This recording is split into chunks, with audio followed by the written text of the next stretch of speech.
श्री स्वामी समर्थ.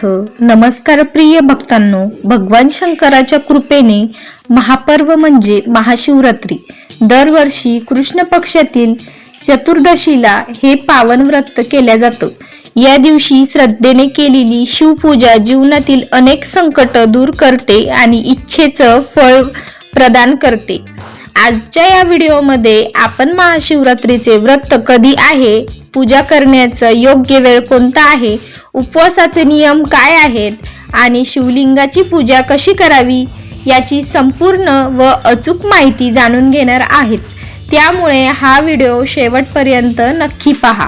या वर्षी महाशिवरात्र 15 फेब्रुवारी रोजी रात्री 12:27 पासून सुरू होऊन 16 फेब्रुवारी रोजी संध्याकाळी 5:23 पर्यंत शास्त्रानुसार महाशिवरात्रीचा एक उपवास वर्षभर केलेला सर्व सोमवार व्रताचं फळ देतो.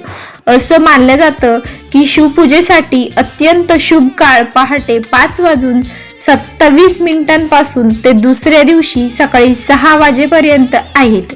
या काळात केलेली विशेष पूजा फलदायी ठरते.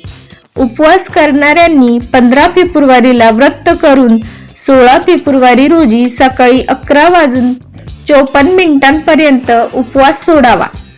महाशिवरात्रीच्या दिवशी सकाळी लवकर उठून पाण्यात काळे तीळ घालून स्नान करावं. शक्य असल्यास स्नानाच्या पाण्यात गंगाजल मिसळून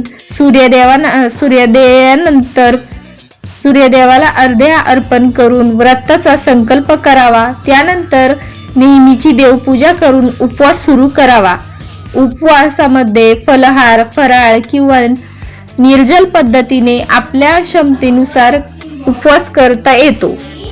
फराळ करताना साधे मिठाऐवजी सदैव मिठाचा वापर करावा. उपवास कोणत्याही प्रकारे केला तरी तो श्रद्धेने केला तरच महादेव नक्की प्रसन्न होतात. महादेवाच्या मंदिरात जाताना सर्वप्रथम नदीचं दर्शन घ्यावं, कारण नदी मार्फतच शिवपार्वत भक्तांची प्रार्थना पोहोचते अशी मान्यता आहे. त्यानंतर वीरभद्रा दर्शन घेऊन गांभाऱ्यात प्रवेश करावा.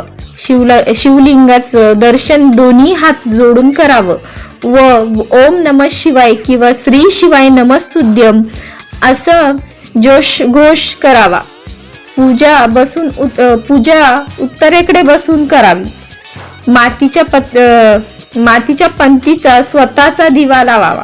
बेलपत्र नेहमी उलटे अर्पण करावं आणि त्याची दांडी आपल्याकडे येईल याची काळजी घ्यावी. बेलपत्र नसेल तर शिवलिंगावर असलेले बेलपत्र स्वच्छ धुवून पुन्हा अर्पण केले तरी चालते. या दिवशी कांदा, लसूण व तामसिक पदार्थ पूर्णपणे टाळावेत. दिवसभर भगवान शिवचे स्मरण, जप आणि ध्यान करावा. महामृत्युंजय जप मंत्राचा जप केल्यास जीवनातील संकटे, आजार आणि भीती दूर होते असं मानलं जातं. शक्य असल्यास रात्री जागरण करून शिवनामस्मरण करावं. शास्त्रानुसार दिवस झाल्यास उपवासाचं पूर्ण फळ मिळत नाही. मात्र आजारी व्यक्तींनी आपल्या प्रकृतीनुसार विश्रांती घ्यावी. शिवलिंगावर पाणी, कच्चं दूध, दही, मध किंवा पंचामृताचा अभिषेक करावा. अभिषेक करताना पाणी अर्पण्यासाठी तांब्याचे भांडे वापरावेत. मात्र दूध, दही यासाठी तांब्याचे भांडे वापरू नये. पांढरी फुले, धोत्रा, मोगरा, जास्वंद, शामी किंवा मोहरीची पिवळे फुले अर्पण करावी.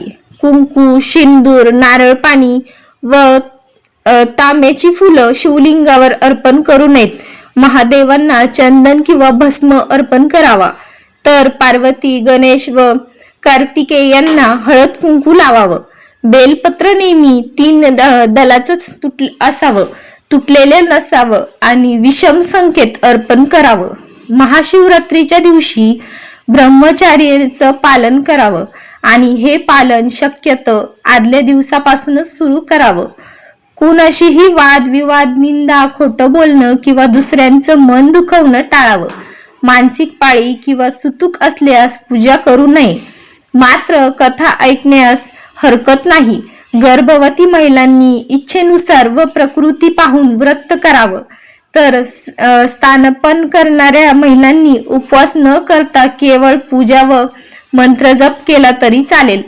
श्रद्धा, नियम आणि शुद्ध भावनाने केलेली महाशिवरात्रीचे व्रत नक्कीच फलदायी ठरते आणि भगवान शंकराची कृपा प्राप्त होते.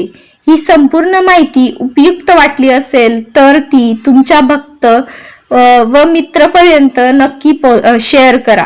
हर हर महादेव. श्री स्वामी समर्थ.